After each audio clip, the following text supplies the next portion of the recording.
자, 네, 안녕하십니까.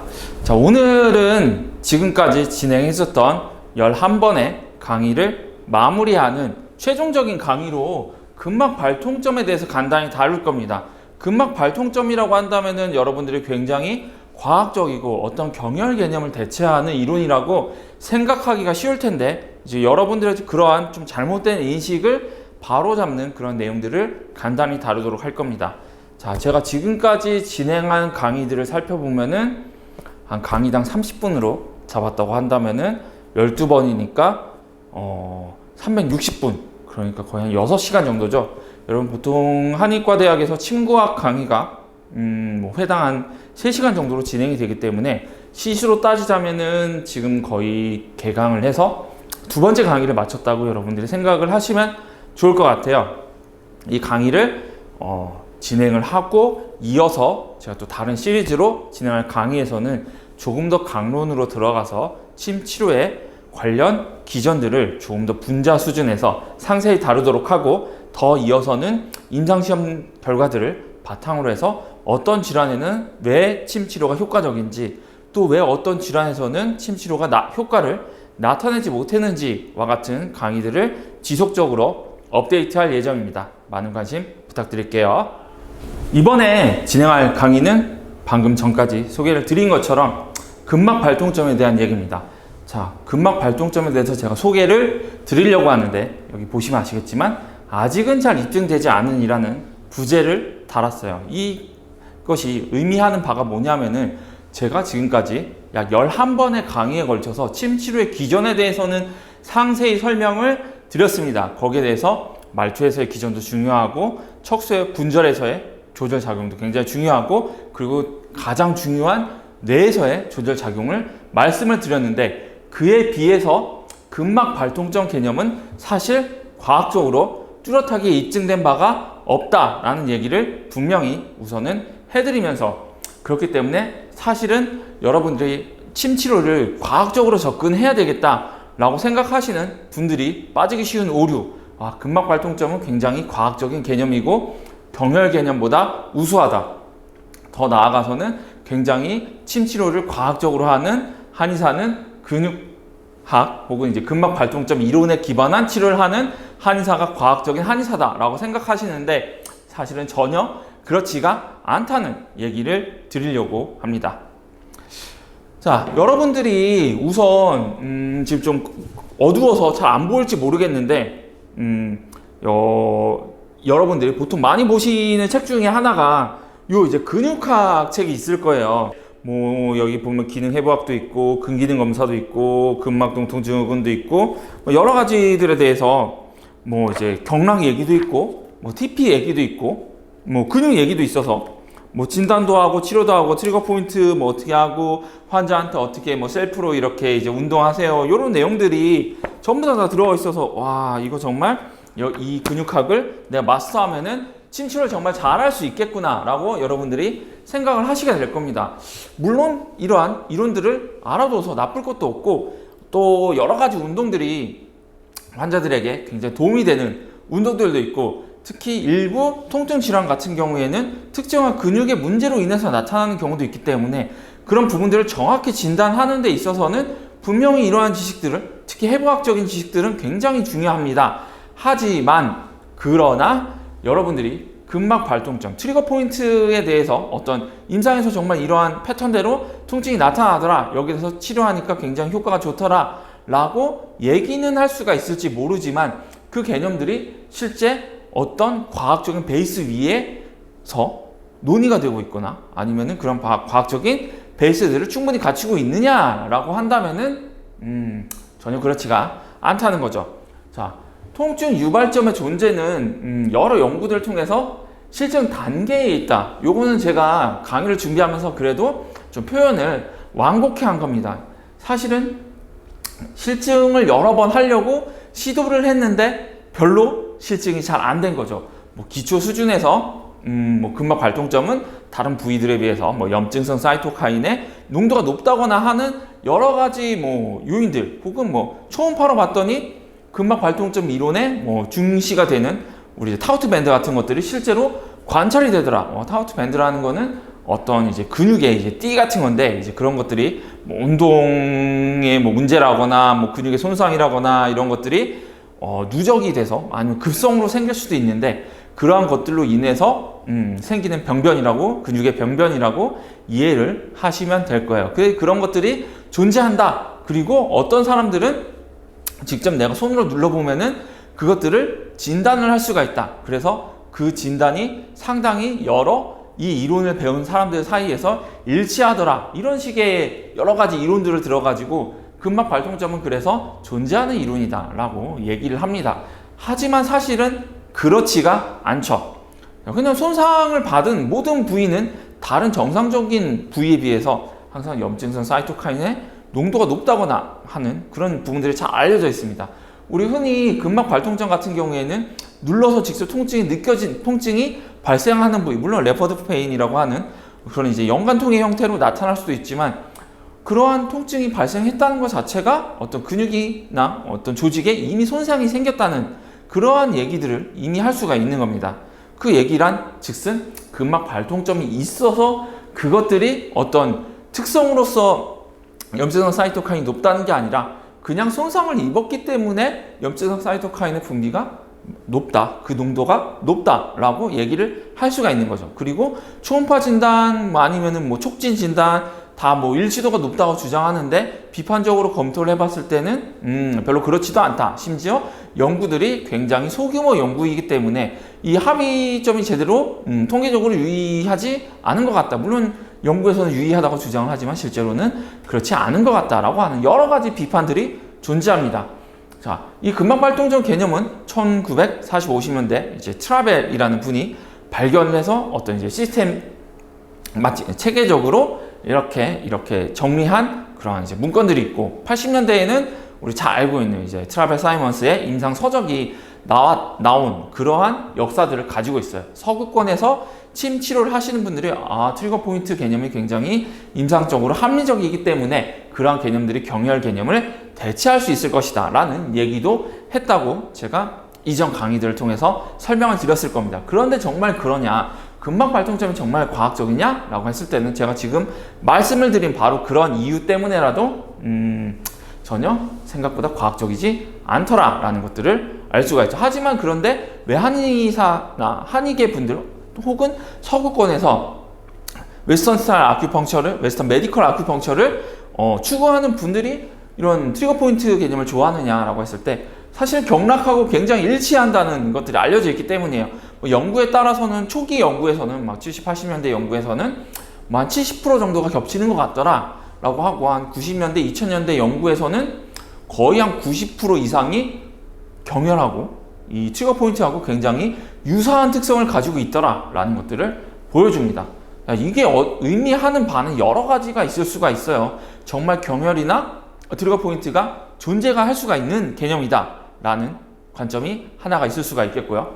그렇지 않다고 한다면은, 제가 오히려 추구하는 관점이 있다고 한다면은, 어떤 해부학적으로 뚜렷한 무언가 기능적으로나 아니면은 뭐 신경의 주행이라거나, 제가 예전에 계속 말씀을 드렸던 어떤 이제 척수의 분절이라거나 아니면은 뭐 근육의 주행이라거나 신경의 주행과 같은 특별히 어떤 우리가 접근하기 쉬운, 해부학적으로 접근하기 쉬운 포인트들을 모아서 일종의 근막 발통점이라는 개념으로 정리하였다라고 얘기를 드릴 수가 있을 것 같아요.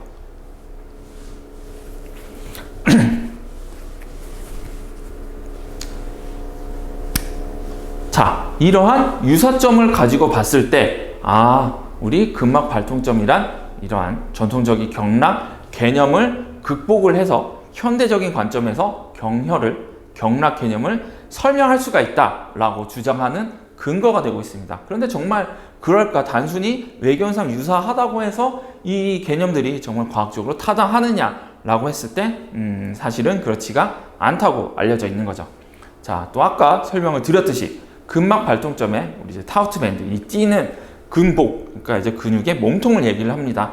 이제 근복에서 촉지가 가능하고, 이 부위는 통증에 민감하고 여러 통증 유발 물질, 뭐 사이토카인 같은 그런 물질들의 농도가 높다. 그리고 이 압통점을 압박하게 되면 환자에게 굉장히 그 부위의 맞는 일정하게 알려져 있는 통증의 패턴, 연관통의 패턴을 만들어낸다라고 알려져 있죠. 예를 들어서 우리 뭐 환자분들 중에 뭐 경추에 아니면 이제 목의 통증을 호소하는 분들에게 여러 군데 촉진을 하다 보면은 실제로 이 근막 발통점 이론에서 얘기하는 레퍼런스 페인, 뭐 정말 이제 뭐 풍부지, 뭐 이쪽 통증이 있으신 분들은 우리 축두부에도 이렇게 통증을 호소하시는 그런 패턴들을 흔히 이렇게 발견을 할 수가 있죠.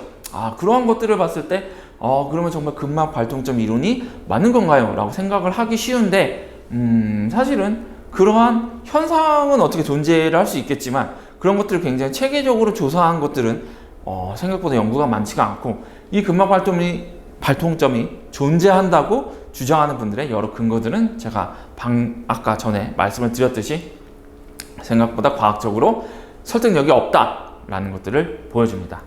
자, 근막 발통점에 대해서는 이렇게 설명을 할 수가 있고, 통증 유발 물질의 농도가 높다고 해서 반드시 근막 발통점이 존재하는 것은 아니다. 손상을 입은 경우에는 무조건 다 이러한 물질의 농도가 높다라는 얘기를 드렸어요.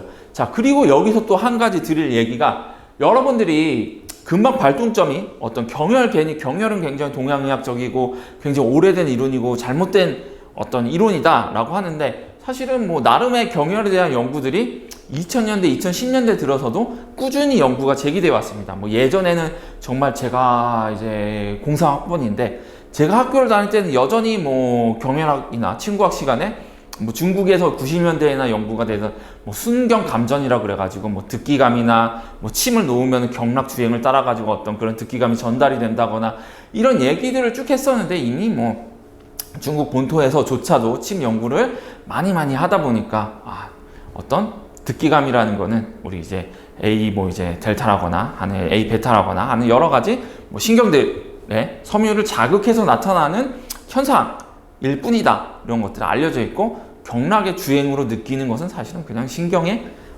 주행을 우리가 느끼는 것이다 라는 것들을 여러 연구들을 통해서 알려져 있는 그러한 현상들이 되어 있습니다. 하지만 그렇게 경락을 계속 입증하려고 했는데도 경락에 대한 존재가 결국에 없는 걸로 나타났고, 또 경혈에 대해서는 근데 아직은 좀 연구가 되고 있는데 굉장히 여기에 대한 연구들하고 비슷한 점이 있어요. 경락이 아니라 이제 경혈을 조사를 해봤더니 그 주변에 포인트들에 비해서 뭐 어떤 뭐 마스트셀, 비만세포의 농도가 높다거나, 제가 아까 말씀을 드린 통증 유발 물질의 뭐 농도가 높다거나 이러한 연구들이 있고, 뭐 일부 연구자들은 한 걸음 더 나아가지고 비만세포에 의한 어떤 이제 염증의 에스컬레이션 반응이 결국에는 신경세포를 자극을 해서 그 자극이 우리 머리로 전달이 돼서 일어나는 일련의 진통 과정에서 굉장히 중요하다라고 하는 가설을 제기를 하고 있죠. 뭔가 설명은 여러 가지로 하려고 노력은 하고 있는데, 뭐 말초 부분에서 침출의 말초 자극에서 그러한 현상들을 어떻게 좀 참고를 할 수 있을지는 모르겠지만 굳이 그렇게 그 이론들이 아직은 충분히 검증이 되지 않았고, 사실은 어디를 찌르느냐 하는 부분들은 경혈에 존재하는 그런 부분들이라기보다는 해부적으로 그 위치가 어떠한 신경들과 관여가 되어 있는가, 어떠한 근육들과 관여가 되어 있는가, 혹은 손상된 조직과 어떠한 연관성을 가지고 있느냐라는 것들을 체계적으로 접근을 하는 것들이 더 중요하다, 이런 것들을 보여주고 있습니다. 제가 이전 강의들에서 설명을 한 것처럼, 자, 침 체계가 그렇게 타당하다고 한다면은 365개의 경혈로 맞아 떨어지는 것도 굉장히 이상하지만, 뭐 수많은 경유의 기혈도 존재하고, 뭐 동시침부터 해가지고 막 자기만의 체계들이 엄청나게 많고, 뭐 여러분들 친구학 교과서를 보시면 알겠지만 뭐 별의별 분구침들이 다 있죠. 자, 그런 것들이 왜 그러면은 다 제각각의 시스템이 나오겠습니까? 사실은 경혈 개념이 그렇게 중요하지 않다는 것을 반증해주는 개념이라고 할 수가 있는 겁니다. 뭐 나름대로 자기 체계를 만들어가지고 접근을 하려고 했겠지만, 사실은 진짜 중요한 거는 제가 계속 말씀을 드리는 경혈이 존재하는 게 아니라 어떤 해부학적인 영역들이 존재를 하는 것이고, 거기에 대해서 적절히 자침하는 것들이 훨씬 더 중요하다. 그래서 이러한 부분들을 인정하지 않으려고 하고, 경락이라고 하는 그런 시스템, 혹은 현대 과학적으로 입증되지 않은 그런 시스템들이 존재한다고 믿고 싶은, 그리고 주장하고 싶은 일부 임상가들이나 연구자들이 무리하게 자기만의 체계를 제안하는 그런 것들로 사실은 볼 수가 있는 거죠. 결국에는 그 모든 파편화되고 어떻게 보면은 굉장히 오도된 이론 체계들을 제가 말씀을 드린 여러 가지 현대과학적인 관점에서 충분히 통합을 할 수가 있다라는 것들을 여러분들이 꼭 이해를 해주셨으면 좋겠습니다. 이 이론들을 입증된 이론들이 또 중요한 이유는 굉장히 포괄적인 설명이 가능하다고 제가 말씀을 드렸어요. 무슨 침 뭐 별의별 침법들이 다 있다고 하는데 그거는 사실은 제가 계속 말씀을 드린 말초와 척수와 뇌에서의 현상들을 주관을 하는 현상들에 대해서 그냥 자기가 그걸 모르니까 자기만의 어떤 체계를 만들어 가지고 이렇게 하면 치료 효과가 있고 그거는 내가 발견한 어떤 시스템 때문이다 라고 자기만의 이론을 계속 만드는데, 여러분들이 이 강의를 들으셨다면은 또 저 사람 또 저 얘기하고 있구나, 또 저 사람은 저런 식으로 얘기하고 있구나, 이 사실을 더 큰 그림을 못 보고 말단 지엽에 치우쳐 가지고 또 이상한 쪽으로 빠졌구나 라고 이해를 할 수 있게 되는 거죠. 여러분들이 이렇게 과학적인 중심을 잡고 있어야만 임상적으로 굉장히 빠지기 쉬운 여러 가지 함정에 걸려들지 않게 된다라고 다시 한번 얘기를 드리도록 하겠습니다. 자, 요 그림이 우리가 트리거 포인트하고 경혈하고 굉장히 겹친다라고 하는 것들을 보여주는 연구들이에요. 여기 보시면 이제 부분적으로는 트리거 포인트하고 경혈하고 한 70%가 겹친다 이런 얘기도 있고, 90년대 연구에 도셔라는 분이 연구한 바에 따르면은 거의 90% 이상이 경혈과 일치하더라 이런 얘기들을 하고 있어요. 이게 과연 맞느냐 안 맞느냐 사실 별로 중요하진 않고, 사실은 둘 다 어버치나 매치나 별로 과학적인 이론들은 아니기 때문에 더 중요한 거는 여러분들이 제가 앞서서 말씀드린 이론들을 알아두는 게 더 중요하다, 이런 부분들을 알아두시면 좋을 것 같습니다. 자, 더 이어서 보도록 하면은 이 근막 발동점을 옹호하시는 분들의 이론을 보면 통증 유발점은 근육의 급성 좌상 스트레인에 의해서 빠르게는 며칠 만에 몇 시간 만에 나타날 수도 있고, 만성적으로 몇 달에 걸쳐 가지고 몇 년에 걸쳐 가지고 나타날 수도 있다 라고 얘기가 되고 있습니다. 일반적으로 근막 발통점은 양측성으로 나타나는 게 아니라 특정한 부위, 특정한 방면, 특정한 어떤 편측성 이러한 방식으로 나타난다고 주장이 되고 있고, 근막 발통점에 활성하는 깊은 곳이 굉장히 쑤시는 듯한 양상의 통증을 유발한다. 이건 우리가 예전에 침 치료에 여러 가지 신경 관련 연구들 A 베타, A 델타, C 섬유 이런 것들을 우리가 이렇게 배운 걸 알고 있죠. 근데 통증 양상도 굉장히 유사합니다. 이 얘기들은 결국 근막 발통점의 어떤 현상들은 사실은 신경 주행과 밀접한 관련이 있다. 그리고 신경 섬유의 종류에 따라서 나타나는 여러 가지 신체 반응들을 사실은 언급한 것이다 라는 것을 알 수 있습니다. 지금까지 한 두 타임에 걸쳐 가지고 우리가 들었던 강의를 통해서 충분히 이해를 할 수가 있는 부분인 거죠. 자, 근막 발통점의 활성화는 이러하고, 그리고 일반적으로 발통점과 거리를 둔 지점에서 연관통의 양상으로 나타나는 특징이 있다. 이런 부분은 또 굉장히 재미있는 부분이기는 해요. 우리가 침을 A라는 부분에 놨을 때 이 A라는 부위에서 상당히 떨어진 제가 계속 말씀을 드렸던 풍지와 같은 목 부위에 대해서 어떤 통증이 나타날 수도 있고, 이 부위에 대해서 우리 측두부의 통증이 연관통으로 나타날 수가 있는 그런 현상들. 자, 이런 부분들이 왜 한의계에서 중시가 되어 왔느냐라고 한다면 흔히 얘기를 하는 원위치혈을 이런 부분으로 설명을 할 수가 있지 않겠느냐라는 차원에서 굉장히 언급이 많이 된 그러한 역사들을 가지고 있습니다. 우리가 통증을 얘기를 할 때 정말 통증이 있으면 그 부위를 어떤 치료를 해서, 통증이 나타난 부위를 치료를 해서 효과를 얻어야 되는데, 그게 아니라 통증이 나타난 부위와 상당히 떨어져 있는 부위를 자극을 했을 때 오히려 그러한 통증이 재현이 되거나 치료가 된다. 이거는 전통의학에서 얘기하는 원위치혈 개념과 굉장히 유사하고, 우리가 통념상으로 가지고 있는 통증 현상과 전혀 다르게 상당히 원격적으로 떨어져 있는 그러한 통증의 조절 효과, 그게 굉장히 현대 과학에서 예전에 얘기하지 않았던 한의학만의 고유한 개념이기 때문에 이 근막 발통점 이론을 어떻게 끌어오면은 한의학을 과학화하는데 굉장히 도움을 많이 주지 않겠느냐라고 생각을 해서 이 부분들이 많이 연구가 됐습니다. 그런데 정말 이러한 연관통의 양상으로 나타나는 것들이 과학적으로 굉장히 증명이 많이 되었느냐라고 할 때는 그렇지 않다는 것들이 밝혀지게 된 거죠. 기존의 수많은 연구들이 오히려 우리가 알고 있는 근막 발동점의 이론을 부정을 한다는 것들이 알려져 있습니다. 자, 환자의 임상적 양상과 촉진, 통증 유발점의 자극을 통해서 진단이 가능하다. 근막 발동점에 대한 진단과 치료 모두에서 특유의 연축 반응이 유발될 수 있다. 그래서 이 트위칭 사인이라는 게 근육이 이제 벌떡벌떡 뛰는 이제 그런 현상들인데, 이거를 두고서 또 얘기를 하는 게, 와, 이거는 듣기감이네. 와, 정말 트리거 포인트라는 게 과학적으로 경혈 경락 개념을 발전시킨 새로운 어떤 침공학의 과학적인 발전이구나. 그래서 이러한 여러 가지 공통점들을 통해서 드디어 우리가 이제 경혈의 신비가 풀렸다, 경락의 신비가 풀렸다라고 한 90년대 그리고 2000년대 초반까지는 믿어져 왔습니다. 자, 제가 계속 말씀을 드린, 그래서 이 최호영이라는 분의 이제 임상 근육학, 여러분들이 한의대에서 선배분들이 추천을 해서 이렇게 보기도 하고, 또 내가 좀 더 근육 관련한 학문을 조금 더 공부를 하겠다, 임상적으로 좀 이러한 통증을 조금 더 공부를 하겠다는 분들은 대학을 졸업하고 나셔서 면허를 따고 진료를 하시다가도 다시 좀 이런 임상 근육학 책들을 이렇게 공부를 하시고는 합니다. 자, 그런데 이러한 부분들이 정말 과학적으로 입증이 돼 있고 과학적으로 타당한가라고 할 때는 그렇지가 않다는 얘기들을 쭉 드립니다.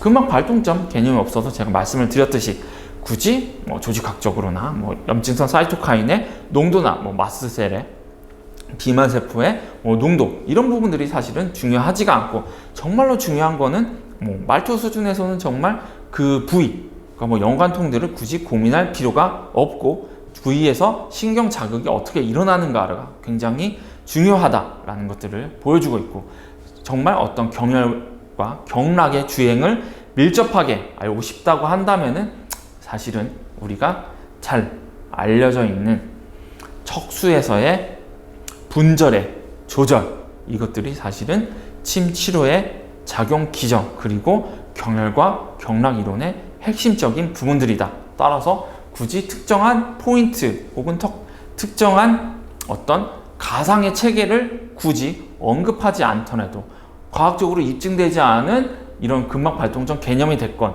혹은 경혈 개념이 됐건 뭐가 됐건 사실은 더 중요한 거는 제가 말씀을 드리고 있는 척수에서의 조절 기전, 더 나아가서는 뇌에서 어떤 피질에서의 감각을 조절하는 부분들의 서로 다른 차이들, 이런 부분들이 사실은 더 중요하다. 더 나아가서는 해부학적으로 신경의 주행, 이를 통해서 이 신경이 사실은 지배하고 있는 분절에 서로 어떤 자율신경이라거나 아니면 체성신경의 연합 과정에서 나타날 수가 있는 여러 가지 감각의 조절, 그리고 그것들에 의해서 상행으로 더 전달이 돼서 나타나는 여러 가지 조절 효과, 이런 부분들이 더 중요하지 굳이 이러한 일일이 포인트들에 집착할 필요는 없다라는 것들을 알 수가 있습니다. 물론 이런 것들을 알아두신다고 한다면은 경험적으로 제가 계속 말씀을 드렸듯이 침치료가 어떠냐라고 했을 때 그냥 환자가 이거는 뭔가 그냥 좀 보편적인 만성 통증이라기보다는 특정한 어떤 근육의 문제라구나, 그런 경우로 나타나는 경우가 있을 수가 있기 때문에 이런 부분을 환자들에게 얘기를 해주기가 굉장히 좋고, 그러한 구조물들에 대해서 여러분들이 침 자극을 하기도 굉장히 좋고, 그런 부분들이 있다고 제가 분명히 얘기를 드렸습니다. 임상은 아무래도 과학적인 베이스만으로는 해소가 되지 않는 부분들이 많기 때문에 이런 부분들을 여러분들이 아실 필요는 있어요. 그런데 그 아시면서도 한편으로는 이러한 개념들이 과학적으로 충분히 입증되지도 않았고, 심지어 경혈에 비해서 근막 발동점이 우수한 개념이다 라고 생각하시는 것들, 근막 발동점이 더 과학적인 개념이다 라고 생각하시는 것들이 틀렸다. 그냥 임상적인 어떤 현상들을 설명하기 위해 도입된 그냥 가상적인 개념들에 불과하다. 이거는 그런 점에서 굳이 경혈이 더 낮은 개념이고 근막 발동점이 더 우수한 개념이라고 할 필요가 없다. 둘 다 과학적으로 볼 때는 별로 입증되지 않은 시스템들이다 라고 여러분들이 이해를 해 두시면 좋겠습니다. 그래서 이와 관련해서 아시엇, 트리거 포인트의 개념은 임상에서는 굉장히 유용할 수도 있지만 이러한 비판들이 지속적으로 제기가 되고 있어서 트리거 포인트 개념들은 굳이 우리가 과학적으로 볼 필요는 없다. 과학적으로 충분히 입증이 되지 않았다는 연구들이 이렇게 계속 나오고 있습니다.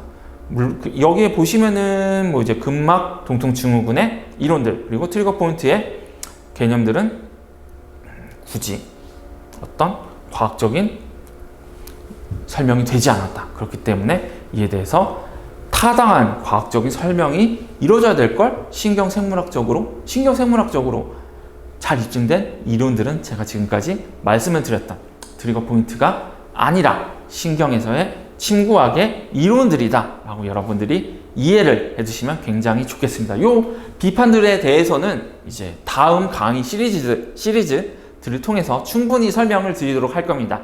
여기서는 어디까지나 개론적인 차원에서 대충 우리가 나중에 혹은 지금 침구학 공부를 할 때 이미 배운 지식들이 어떤 의미를 가지고 있느냐라고 했을 때 아직은 잘 입증되지 않았구나 알아두면 좋긴 하지만 이거를 어디 가서 굉장히 과학적인 거구나 라고 하기에는 어폐가 있다는 거 물론 유용할 수는 있습니다.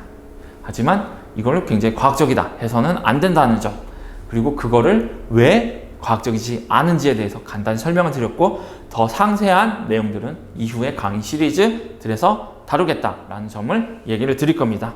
자, 이렇게 저희가 좀 강의를 길게 진행을 했는데 마지막으로 제가 좀 정리를 하겠습니다. 어차피 지금까지 드린 내용들, 말씀드린 내용들은 다 책에 있고 한의대 교과서에 있을 수도 있고 없을 수도 있지만 여러분들이 관심이 있다고 한다면은 관련 논문, 종설 논문 한두 편 정도 읽으면은 충분히 다 이해를 할 수 있는 내용이기 때문에 굳이 이걸 다 말로 풀어서 설명할 필요가 없어서 저는 그냥 여러분들에게 이렇게 생각하세요, 저렇게 생각하세요, 생각하는 법에 대해서 상당히 좀 강조를 많이 했습니다.